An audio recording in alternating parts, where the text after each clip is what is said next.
శ్రీమాత్రే నమః. చివరి కార్తీక సోమవారం నాడు పరమ పవిత్రమైనటువంటి ఈ కథను భక్తి శ్రద్ధలతో వినండి. ఒకనాడు శిఖరం మీద శివపార్వతులు వినోదంగా ముచ్చటేస్తూ ఉంటారు. వారి పాదాల వద్ద ఉపమన్యుడు, భృంగి, నందికేశ్వరుడు మొదలైనటువంటి ప్రమదులు పరమేశ్వరుని యందే తమ యొక్క శుద్ధమైనటువంటి మనసుతో కేంద్రీకరించి సేవిస్తూ ఉంటారు. ఆ సమయంలో నారద మహాముని కైలాసానికి వస్తాడు. రాగానే ఆది దంపతులకు సాష్టాంగ నమస్కారం చేసి 2 చేతులు కట్టుకుని వినయంగా నిలబడతాడు. చంద్రశేఖరుడు తన యొక్క వెన్నెల వంటి కంటి చూపుతో నారదుణ్ణి చల్లగా చూస్తాడు. అంబికాదేవి, నారదా, నీవు భూలోకానికి వెళ్లి వచ్చావు కదా, అక్కడ ఉన్నటువంటి విశేషాలు స్వామివారికి విన్నవించు అని చెబుతుంది. అప్పుడు నారదుడు, స్వామి, ఎందువల్లనో తెలియదు కానీ భూమిపైన శివభక్తి సన్నగిల్లింది. కొందరు కేవలం శివాచారాలలో మునిగి శైవేతరులతో మాట్లాడడమే లేదు, ఇక లౌకిక జీవనంలో మునిగిపోయారు. మరికొందరు బ్రహ్మానందంలో మునిగి తమను తాము మరిచిపోయి సమాజానికి ఉపయోగపడకుండా పోయారు. ఏమైతేనేమి తమ యొక్క భక్తితత్వం సంపూర్ణ సమాజానికి తెలియడమే లేదు. అందువలన మానవులందరూ కలిసి లింగస్థల, జంగమస్థల, ప్రసాద స్థలములను స్వీకరించి మహాభక్తులై ఉండేటటువంటి నిమిత్తం తమరు ఒకసారి భూలోకంలో అవతరించక తప్పదు. మహాదేవుడైనటువంటి పరమేశ్వరుడు అనురాగ చిత్తుడై నారదుని యొక్క మాటలు విని ఇలా అన్నాడు, నారదా, నీ కోరిక ప్రకారం భూలోకంలో అవతరించవలసిందే. అయితే నాకు నందీశ్వరునికి రవ్వంత కూడా భేదం లేదు. ఆ కారణంగా నా పక్షాన నందిని భూలోకానికి పంపిస్తున్నాను. పార్వతీదేవి ఈ మాటలను విని చిరునవ్వు నవ్వి, నాదా, మీరు ఇలా అనడంలోని ఆంతర్యం ఏమిటి? నిజంగా నందీశ్వరుడు మీరు ఒకరేనా, లేక భక్త పరాధీనుడు కాబట్టి నేను నా భక్తుడు ఒకటే అన్నటువంటి అర్థంలో ఈ మాటను అంటున్నారా అని ప్రశ్నిస్తుంది. అది విన్నటువంటి పరమేశ్వరుడు నారదుడు పార్వతీదేవి వింటూ ఉండగా ఇలా అంటాడు, దేవి, నీవు చెప్పింది ముమ్మాటికి నిజం. భక్తుని యొక్క శరీరమే నా శరీరం, నాకు భక్తునికి భేదం లేదు, అందుకని అలా అన్నాను. అంతేకాకుండా ఇంకొక కథ కూడా ఉంది. పూర్వం కొన్ని యుగాల కింద శిలాదుదుడు అనేటటువంటి మహాముని శ్రీశైలానికి నైరుతి భాగంలో కఠోరమైనటువంటి తపస్సును చేశాడు. ముందు కందమూలాలు ఆహారంగా తీసుకుని తపస్సును చేశాడు. ఆ తరువాత అది మానివేసి రాళ్లు తిని ఆకలి చంపుకొని ఘోరమైనటువంటి తపస్సును చేశాడు. అప్పుడు నేను ప్రత్యక్షమై వరం కోరుకోమని అడిగాను. శిలాదుడు నన్ను చూసి పులకితాంకుడై సాష్టాంగ నమస్కారం చేసి ఎన్నో విధాల స్తుతించి, స్వామి, నాకు పుత్ర సంతానం కలిగే విధంగా వరం ప్రసాదించవలసింది అని వేడుకున్నాడు. నేను తదాస్తు అని అన్నాను. అప్పుడు శిలాదుడు, మహాదేవ, కేవలం కొడుకు కలిగితే సరిపోదు కదా, అతను శివభక్తితో తరించాలి. వాడు తద్భిన్నంగా ఉంటే మాత్రం నేను సహించను సుమా, తలను నరికేస్తాను. అందుకని మీరే అతనికి అండగా నిలవాలి అని చెప్పి వేడుకున్నాడు. అది విన్నటువంటి నేను సంతోషించాను. అప్పుడు ఒకసారి నందీశ్వరుని వంక చూశాడు. ఎందుకంటే సృష్టికి ముందే నా యొక్క అంశ వృషభ రూపంలో ఉంటుంది. అది కృతయుగంలో 4 పాదాల మీదను, త్రేతాయుగంలో 3 పాదాల మీద, ద్వాపర యుగంలో 2 పాదాల మీద, కలియుగంలో ఒకే పాదం మీద చరిస్తూ ఉంటుంది. ఈ అంశయే ద్వితీయ శంభుడు. అట్టి నందీశ్వరుని చూసి, నీవే శిలాదునికి కొడుకు పుట్టాలి, నీవు లోకంలో 2వ శివుడు అనేటటువంటి పేర ప్రసిద్ధి చెందాలి అని అన్నాను. నందికేశ్వరుని యొక్క అవతారం ఈ విధంగా జరిగింది. నా కోరిక ప్రకారం నందీశ్వరుడు అయోనిజుడై శిలాదుని ఎంట పుట్టాడు. అతనికి నందికేశ్వరుడు అనేటటువంటి పేరు పెట్టారు. నందికేశుడు జన్మించినప్పటి నుండి కూడా ఎంతో భక్తిగా పెరిగాడు. గురుపద ధ్యానంతో, వేదాంత సూక్తులతో, శివాచార వర్తనంతో నా పాద పద్మాలను నిరంతరం మనసులో ఉంచుకొని నందికేశుడు పెద్దవాడయ్యాడు. అప్పుడు నందికేశుడు కనీ విని ఎరుగనటువంటి భయంకరమైనటువంటి తపస్సును మొదలుపెట్టాడు. ఆ వేడికి బ్రహ్మాండం అంతా కూడా గజగజ వణికిపోయింది. బ్రహ్మాది సమస్త దేవతలు భయంతో నా వద్దకు పరిగెత్తుకుని వచ్చారు. అది చూసినటువంటి నేను నవ్వి, ఓరి వెదిజీవులారా, మీకు ఎందుకంత భయం? మీ యొక్క పదవులు పోతాయనా? నందికేశ్వరుడు బ్రహ్మ పదవియో, విష్ణు పదవియో, లేదంటే దేవేంద్ర పదవియో కోరి ఈ యొక్క తపస్సును చేయడం లేదు. అందుకని మీరేమీ వణికిపోనవసరం లేదు.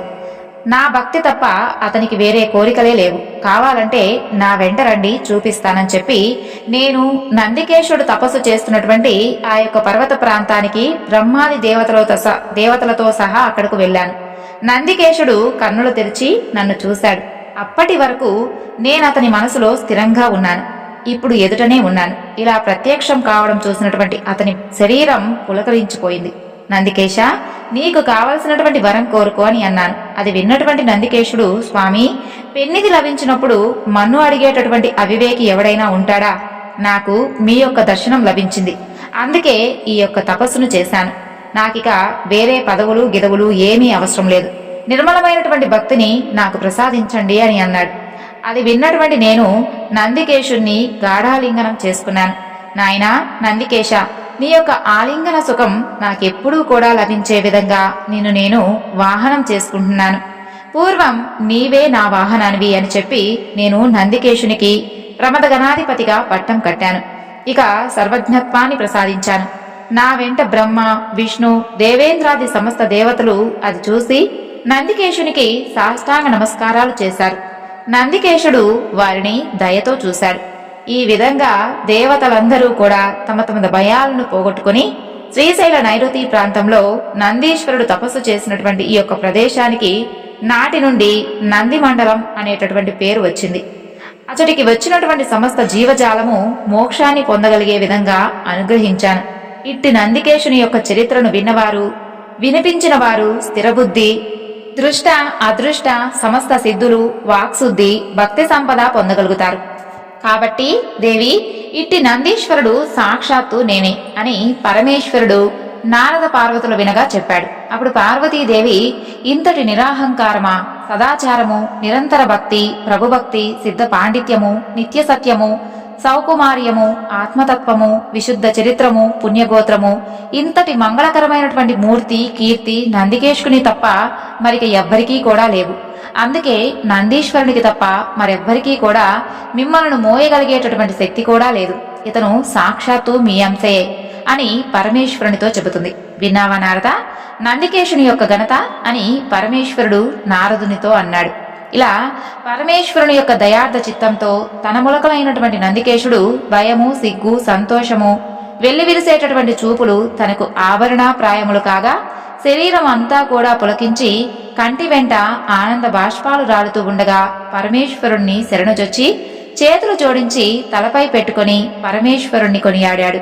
అప్పుడు అంబికాదవుడు నందికేశుణ్ణి దగ్గరకు తీసి ప్రేమతో ఇలా అన్నాడు. నాయనా నందికేశ, నీకు నా యొక్క తత్వాన్ని గూర్చి లోగడ ప్రబోధించాను. పార్వతీదేవి కన్నా, ప్రమదగణం కన్నా, వీరందరికన్నా కూడా నా గురించి మీకే ఎక్కువ తెలుసు కదా. అందుకే నీకు సర్వజ్ఞుడు అనేటటువంటి పేరు పెట్టాను. ఈ యొక్క తత్వం వేద స్మృతులకు మూలం. ఇదే ధర్మశీలం, ఇదే విమలాచారం, తత్వసారం, సుమహాతత్వం. దీనివల్లనే కృతార్థత్వం పొందవచ్చును. ఇదే ఆదిపదం అని నా యొక్క భక్తితత్వం నీ వల్లనే భూలోకంలో ప్రచారం చెందవలసి ఉంది. అందువలన నీవు మానవ లోకానికి వెళ్ళు. అక్కడ ద్వితీయ శంభుడు అనేటటువంటి పేర నీవు ప్రసిద్ధి చెందు. లోక శ్రేయస్సు కొరకు, భక్త శ్రేయస్సు కొరకు మా కోరిక నెరవేరే విధంగా నీవు మానవ రూపంలో పొడమిని పావనం చేయడానికి బసవుడు అనేటటువంటి పేర వెళ్ళు.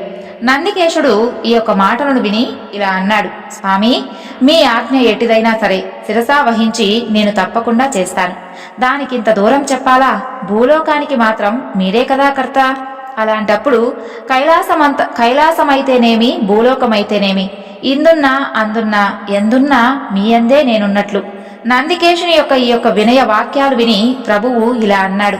నాయనా నందికేశ, నేను మాత్రం నీకు దూరంగా ఉంటానా? గురులింగ రూపంలో వచ్చి పరమ తత్వార్థాలన్నీ కూడా బోధిస్తాను. ప్రాణలింగ రూపంలో నీ శరీరాన్ని, ప్రాణాన్ని వదలకుండా ఉంటాను. జంగమ రూపం దాల్చి వేడుకతో నీతో పాటు కలిసి ఉంటాను. నీ తనువు, మనము, ధనము వ్యర్థము కాకుండా నాకే చెందే విధంగా చేసుకుంటాను. నాకు ప్రమదులు ప్రాణ సమానులు. ఆ యొక్క సమస్త ప్రమద గణానికి నీవు ప్రాణానివి. అటువంటి నీకు నాకు దూరం ఒక్క క్షణం కూడా ఎన్నడూ ఎక్కడా ఉండదు అని ఈ విధంగా పలికినటువంటి పరమేశ్వరుని యొక్క మాటలు విని నందీశ్వరుడు తనువెల్లా చేతులైనట్లుగా ఆ యొక్క ప్రభువుకు నమస్కరించి భూలోకానికి ప్రయాణం కట్టాడు. సరిగ్గా అదే కాలంలో ఇక్కడ భూమి మీద శ్రీశైలానికి పశ్చిమ దిక్కున కర్ణాటక దేశంలో హింగులేశ్వర భాగవాటి అనేటటువంటి అగ్రహారం ఉండేది. అందులో మండెగ మాదిరాజు అనే ఆయన ఉండేవాడు. అతని భార్య మాదాంబ మహాసాధ్వి. నిరంతరం శివాచారంలోనే జీవితాన్ని గడిపేటటువంటి ధన్య. ధర్మం రూపు చెందే విధంగా కనబడేటటువంటి ఉత్తమురాలు ఆమె. అయితే సమస్త ఐశ్వర్యాలు ఉన్నా కొడుకులు లేకపోవడంతో ఆమె విచారాగ్రస్తురాలై ఉండేది. ఎన్నో నోములు నోచి నోచి విసిగిపోయింది. చివరకు శైవోత్తములు కామ్యార్థ సిద్ధికి నందికేశ్వర వ్రతం సర్వోత్తమైనది అని చెప్పడంతో ఆమె గుడికి పోయి అక్కడ నందీశ్వరునికి సాష్టాంగ ప్రణామం చేసి సర్వజ్ఞ దయాంబోధి నందీశ్వర అని స్వామిని పొగిడి నందీశ్వరుని యొక్క వ్రతాన్ని ప్రారంభించింది. సోమవారంతో ప్రారంభించి వరుసగా 9 దినాలు వ్రతం సాగించింది. ఆ తరువాత నందికి మజ్జనం చేయించి గంధ పుష్పాలతో పూజ చేసి వస్త్రాలు కప్పి గజ్జలు, అందెలు, గంటలు మొదలైనటువంటి ఆభరణాలతో అలంకరించి ముఖాన పట్టము, బంగారు కొమ్ములు పెట్టి ధూప దీపాలతో అర్చించి పంచభక్షాలు పెట్టింది. ఆ తరువాత పులగం నందికి ఆరగింపజేసి కలకండ, నెయ్యి కలిపి స్వామికి తినబెట్టింది. ఇలా నందికి అర్చన చేసి పరమ మహేశ్వరులకు సపర్యలు చేసింది. నందీశ్వర, నవనందినాథ, ఇందుకళాధరుని వాహనానివి నీవు. నీ వంటి సద్భక్తుడు నీ దయతో నాకు కొడుకుగా పుడితే నీ పేరు పెట్టి పిలుచుకుంటాను అని నందికి మనవి చేసింది. అప్పుడు సమస్త జనులు చూస్తూ ఉండగా నంది మాదాంబకు ప్రసాదాన్ని అందించింది. మాదాంబ ఆశ్చర్యము, ఆనందము పొంది ప్రసాదాన్ని స్వీకరించి ఇంటికి వెళ్ళింది. మాదాంబకు నందీశ్వరానుగ్రహం వలన పూర్వము కన్నా కూడా ఎక్కువ శుభాలు కలిగాయి, శుభశకునాలు కనిపించాయి. ఈలోగా నందీశ్వరుడు భూలోకానికి వచ్చాడు. వచ్చి మాదాంబ వ్రత విధానం గమనించాడు. నేను వస్తున్న పనికి అనుగుణంగానే మాదాంబ నన్ను కొడుకు కావాలని కోరుకున్నది. ఏమి చిత్రమిది, తలచినటువంటి పనికి తగినటువంటి అవకాశం లభించిందే అని అనుకుని నందికేశుడు మాదాంబ గర్భంలో ప్రవేశించాడు. తక్షణమే మాదాంబకు గర్భచిహ్నాలు కనిపించాయి. అమృతాంశుడైనటువంటి పుత్రుడు మాదాంబ గర్భంలో ఉన్నటువంటి కారణం వలన ఆమెకు ఆకలి కూడా మందగించింది. ఆమె శరీరం అంతా కూడా పాలిపోయింది. మాదాంబ సదాచారం వైవంచనాలకు లొంగదు అని అనడానికి చిహ్నంగా ఆమెకు వేవిళ్లు కూడా ప్రారంభమయ్యాయి. కొడుకు రాకతో నోరు తెరుచుకొని చూస్తున్నదా అన్నట్లుగా ఆవలింతలు పుట్టాయి. శివమూర్తి తనలో ఉండినందువలన శివయోగ నిద్ర వచ్చిందా అన్నట్లుగా ఆమెకు నిద్ర కూడా ఎక్కువైంది. నీలకంఠుడు ఆమె గర్భంలో ఉన్నందువలన అన్నట్లుగా ఆమె యొక్క చనుమనులు నలిపెక్కాయి. పరమేశ్వరుడు గర్భంలో ఉన్నందువలన అన్నట్లుగా ఆమె యొక్క నడుము విశాలమైనది. యోగీంద్ర హంసుడు గర్భస్థుడు కావడం వలనేమో ఆమెకు హంస నడక అలవడి వేగం తగ్గింది. ఇలా క్రమంగా ఆమెకు 9 నెలలు నిండాయి. అయితే లోపల ఉన్నటువంటి నందీశ్వరుడు మాదాంబ గర్భకుహరంలో సమాధి స్థితిలో సిద్ధ పద్మాసనంలో విశుద్ధాత్ముడై ఉండిపోయాడు. ఇదేమిటి, ఎంతకు గర్భశిశువు భూమి మీదకి రావడం లేదు, అలాంటిది పూర్వం ఎన్నడన్నా విన్నామా కన్నామా అని మిత్రులు శత్రువులు అందరూ కూడా భయపడి పారిపోసాగారు. అయితే శిశువు మాత్రం కుండలీ యోగస్థుడై నిరంతర శివధ్యాన తత్పరుడై 3 సంవత్సరాల కాలం పాటు మాతృగర్భంలోనే ఉండిపోయాడు. అప్పుడు పాపం మాదాంబ ఆ గర్భ శిశువును మోయలేక దిగులుతో మరలా నందికేశుని గుడికి వెళ్లి, లోకంలో ఎవరైనా కాని 9 నెలలకే నీళ్లాడతారు, కానీ స్వామి 3 ఏళ్ళు అయిపోయింది, నేను దుర్భరమైనటువంటి ఈ యొక్క గర్భం నాకు కక్కడి గర్భంగా ఉంది, చాలు చాలు నీ వరాలు, నాకిక గర్భము వద్దు ఏమీ వద్దు అని విన్నవించుకుంది. మాదాంబ తిరిగి గృహానికి వచ్చి పడుకొనగా ఆమెకు ఒక కల వచ్చింది. అందులో నందీశ్వరుడు జంగమ లింగ వేషం ధరించి అలా కనిపించిన తరువాత, మాదాంబ, నీ యొక్క గర్భస్థ శిశువు సామాన్యుడని అని అనుకున్నావా? పరమశివుని యొక్క ఆజ్ఞపై భూలోకానికి వస్తున్నటువంటి నందికేశుడు, అది వృషభము, శిలాదుని యొక్క పుత్రుడు, భక్త హితార్థమై నీకు పుత్రుడుగా ప్రభవిస్తున్నాడు, ఇక దిగులు చెందవద్దు, పుట్టిన వెంటనే ఆ శిశువుకు బసవుడు అనేటటువంటి పేరు పెట్టు అని చెప్పి అంతర్ధానమయ్యాడు. మాదాంబ మేలుకొని వచ్చినటువంటి కలను తలుచుకొని, ఆహా, సాక్షాత్తు నందికేశుడు స్వప్నంలో ప్రత్యక్షమయ్యాడు, నా జన్మ ధన్యమైంది అని పరమానందపడింది. బంధుమిత్రులంతా ఇది విని ఆశ్చర్యపోయారు. అప్పుడు పరమేశ్వరుడు గర్భ శిశువును ఉద్దేశించి, ఏమి నందికేశ, వచ్చినటువంటి పని మరిచిపోయి లోపలే ఉన్నావు అని అనగానే పద్మాసనాస్తుడైనటువంటి శిశువు పరమేశ్వరుడికి నమస్కరించి మాదాంబ గర్భాన ఉదయించాడు. శిశువు పుడుతున్నటువంటి సమయంలోనే పరమేశ్వరుడు అదృశ్య రూపంలోనే ఉండి శిశువుకు లింగధారణ చేశాడు. ఇలా నందికేశుడు బిడ్డడై పుట్టగానే బంధుమిత్రాదులు అందరూ కూడా శిశువును చూస్తూ ఉన్నారు. అప్పుడు భస్మ రుద్రాక్షలు ధరించి రాగి కుండలాలతో రిపుండ రేఖలతో ఒక చేత యోగదండ, మరొక చేత గొడుగు ధరించి పరమేశ్వరుడు తపస్సు వేషంలో ఆ గదిలోకి ప్రవేశించి మాదాంబను ఆశీర్వదించాడు. ఎవరు స్వామి తమరు అని అక్కడి వారు అందరూ కూడా ప్రశ్నింపగా, మా ఇల్లు కప్పడి సంగమేశ్వరంలో ఉంది. నా పేరు కూలి సంగమేశ్వరుడు. వెనుకటి జన్మలో ఈ శిశువు నాకు కొడుకు. లోకహితార్థమై నీకు జన్మించాడు. అందుకని చూడటానికి వచ్చాను. ఇక నుండి ఈ శిశువుకు నేనే గురువును. మాదాంబా, ఈ బిడ్డకు ఎప్పుడైనా సరే లింగార్పితం కానటువంటి ప్రసాదం ఎన్నడూ కూడా తినిపించవద్దు. ఇది నా ఆజ్ఞ అని చెప్పి ఆ యొక్క తపస్వి అదృశ్యుడవుతాడు. అప్పుడు పురిటి గది 1000 సూర్యులు వెలిగిన విధంగా వెలుగుతూ ఉంది. పొత్తిళ్లలో ఉన్నటువంటి ఆ శిశువు దివ్యమైనటువంటి తేజస్సుతో దగదగా వెలుగుతూ ఉన్నాడు. అజ్ఞానం అనేటటువంటి అంధకారం విజ్ఞానవంతుడైనటువంటి ఈ శిశువు అనేటటువంటి సూర్యుని వలన పారద్రోలబడుతున్నదా అని అన్నట్లుగా ఆ యొక్క కాంతి ప్రభలు గోచరించసాగాయి. మాదాంబ, మాదిరాజు అది చూసి పరమానంద భరితులై భక్తులకు హస్తపాదోదకములతో పూజించి విభూది విడుములు ఇచ్చి ఎంతో ఆనందాన్ని పొందారు. అప్పుడు పంచమహావాద్యములు మ్రోగుతూ ఉండగా పుణ్యాత్ముడైనటువంటి ఆ యొక్క శిశువుకు బసవుడు అనేటటువంటి పేరు పెట్టారు. బసవన్న క్రమంగా పెరుగుతూ ఉన్నాడు. వెనుక చీకటి ఉంటే తనకేమి అని అన్నట్లుగా తేజోమూర్తి బసవన్న పాపగా ఉన్నప్పుడే దీపాన్ని చూసి నవ్వేవాడు. లింగ ప్రసాదమే స్వీకరిస్తున్నాడా అని అన్నట్లుగా తల్లి యొక్క స్తన్యాన్ని స్వీకరించేవాడు. శివ సుఖామృతమును 2 చేతులతో జుర్రుకుంటున్నట్లుగా పసిపాపడై చేతులు నాగుతూ ఉండేవాడు. శివపద ధ్యాన నిశ్చేష్టావస్థలో ఉన్నట్లుగా దిగ్భాంతుడై ఉండేవాడు.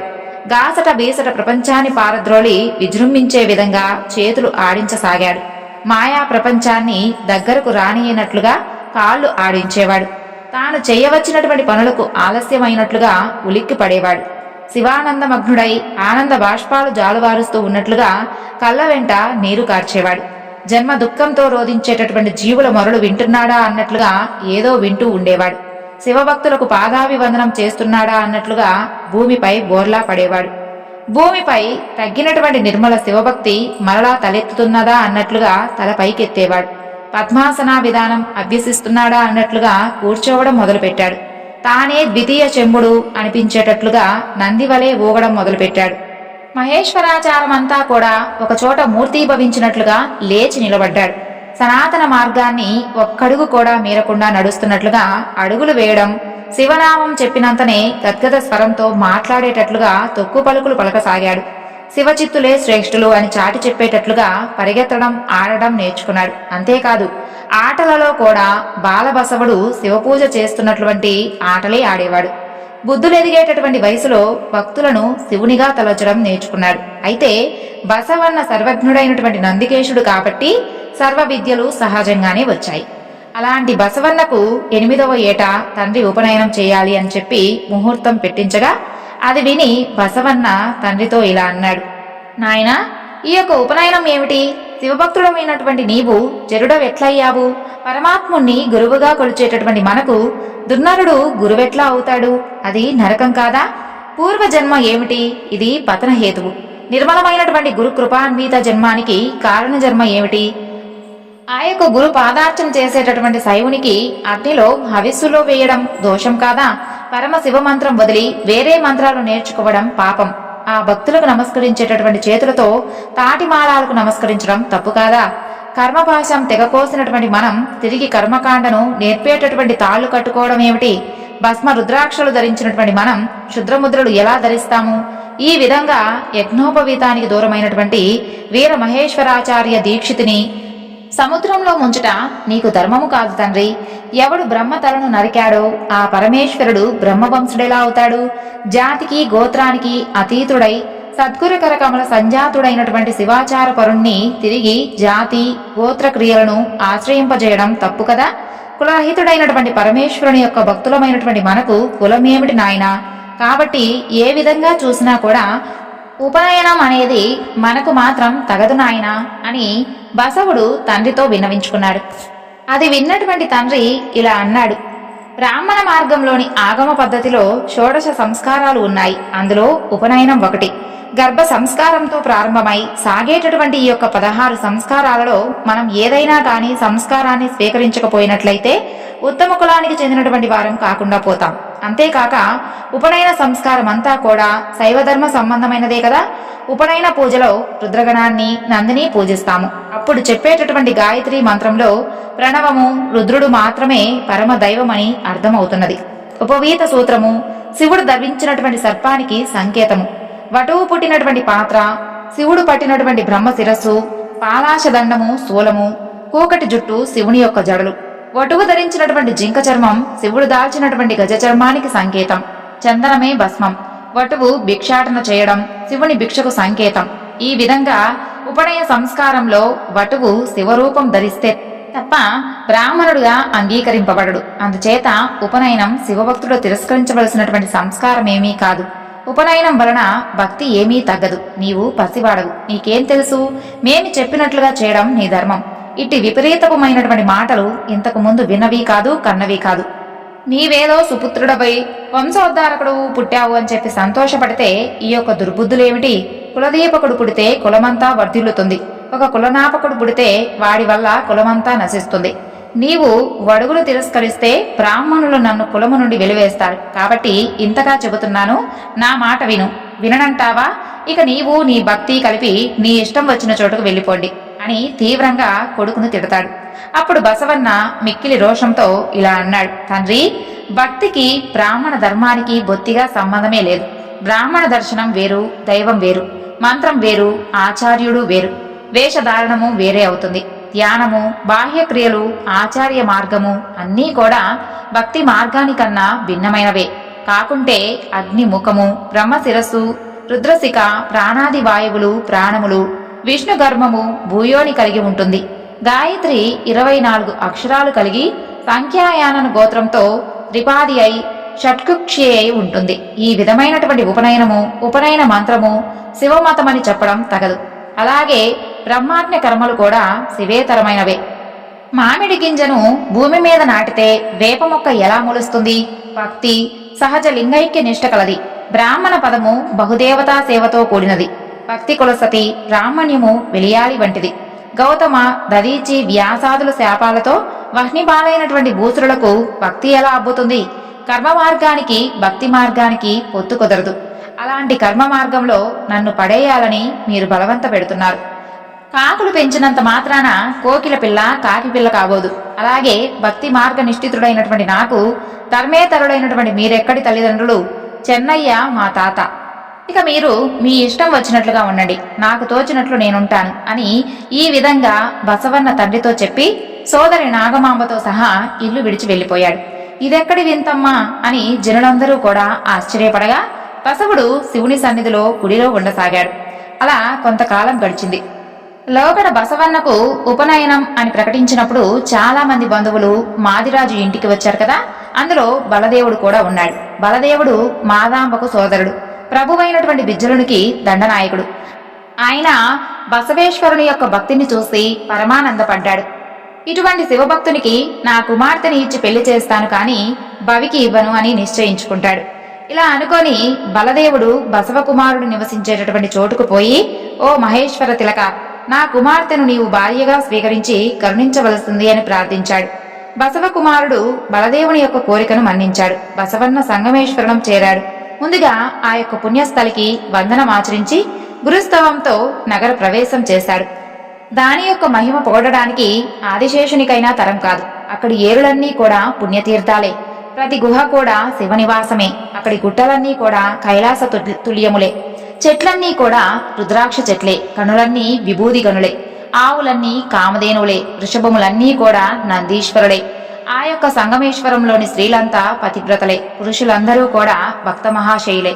నిరంతరం తత్వభాషలు, గీత వాద్యోద్యములు చెలరేగేటటువంటి ఆ నగరంలో దుర్జనుడు వెతికినా కూడా కనపడడు. అలాంటి సంగమేశ్వర నగరంలోని కూడలి సంగమేశ్వరుని యొక్క గుడి వద్దకు వెళ్లి బసవన్న గురులింగమూర్తికి సాష్టాంగ ప్రణామం చేసి పురాణార్థ సూక్తులతో స్వామిని ప్రశంసించాడు. అప్పుడు గుడిలో నుండి సంగమేశ్వరుడు జంగమ వేషం ధరించి బయటకు వచ్చాడు. ఆయనను చూడగానే బసవన్న నిర్భరమైనటువంటి ఆనందంతో తన యొక్క కన్నీళ్లే అభిషేకం కాగా గురుదేవుని యొక్క పాదములను అభిషేకించాడు. అప్పుడు సంగమేశ్వరుడు తన యొక్క ముద్దుల కొడుకును లేవనెత్తి కౌగిలించుకొని ప్రసాదమిచ్చి ఇలా అన్నాడు, ఇక్కడికి వచ్చిపోతూ ఉండేటటువంటి భక్తుల వలన నీ యొక్క సచరిత్రం వింటూనే ఉన్నాము. బసవా, ఈ మాటలు విను. గతకాల వర్తన కంటే సద్భక్తి మితి తప్పి నడవదు. శివభక్తులలో లోపాలు ఎంచవద్దు. లింగాయతుడు శత్రువైన మిత్రునిగానే పరిగణించు. చేపట్టినటువంటి వ్రతం ప్రాణాంతకమైన విడవవద్దు. శివభక్తిహీనులను సంహించవద్దు. వేద శాస్త్రాద సంపాదిత భక్తిని లోకంలో ప్రచారం చేయాలి. భక్తులు తిట్టినా కొట్టినా కాలతన్నినా శరణు అని మాత్రమే అను. పరస్త్రీలను సోదరీమణులుగా భావించు. భక్త ప్రసాదం కానటువంటి అమేధ్యంతో సమానంగా భావించు. భక్తి వంచన లేని దాన్ని గుర్తించు. జంగముడు వేరు, నేను వేరు కాదు. శివభక్తి స్తుతి చెయ్యి. ఎట్టి కష్టం వచ్చినా మమ్ము స్మరించుకో. సత్య మార్గాన్ని వదలవద్దు నాయనా అని మధురమైనటువంటి భాషములతో కొడుకును ప్రబోధించి కౌగిలించుకొని బసవనిచే మొక్కించుకొని తిరిగి తపసి రూపంలో ఉన్నటువంటి ఆ యొక్క గురులింగమూర్తి గుడిలో అదృశ్యమైపోయాడు. అది చూసినటువంటి భక్తులు ఆశ్చర్యపోయి, మనమెన్నడూ కూడా ఈ గుడిలో ఇలాంటి తపస్విని చూసింది లేదు. సాక్షాత్తు పరమేశ్వరుడే ఈ రూపంలో వచ్చాడు అనేందుకు సందేహం లేదు. బసవన్న ఎంతటి భక్తుడో కదా. కాకుంటే సాక్షాత్తు సంగమేశ్వరుడే వచ్చి ప్రబోధించి మరీ ఎందుకు వెళతాడు? బసవన్న, నా జన్మ ధన్యం. భక్తుడంటే ఇలాగే ఉండాలి. లోగడ ఒక భక్తుడు కొడుకును నొప్పించాడు. మరొకడు వస్త్రం సమర్పించాడు. ఇంకొకడు తన భార్యను శివునికి అర్పించాడు. ఇంకొకడు భక్తి కోసం తండ్రినే చంపివేశాడు. ఇలా పురాతనమైనటువంటి భక్తులు తమ యొక్క భక్తి ప్రదర్శించి శివానుగ్రహాన్ని చూరుకున్నారు. ఇప్పుడు బసవన్న కూడా అలా శివకృపకు పాత్రుడయ్యాడు అని అందరూ కూడా వేవేళ్ల పోడారు. అప్పుడు బసవన్న భక్త సమూహంతో కలిసి కూడల సంగమేశ్వరుని యొక్క మండపంలోనే శివారాధనలో ఉండి 3 సంధ్యలలోనూ గురులింగమూర్తిని సేవిస్తూ కొంతకాలం గడిపాడు.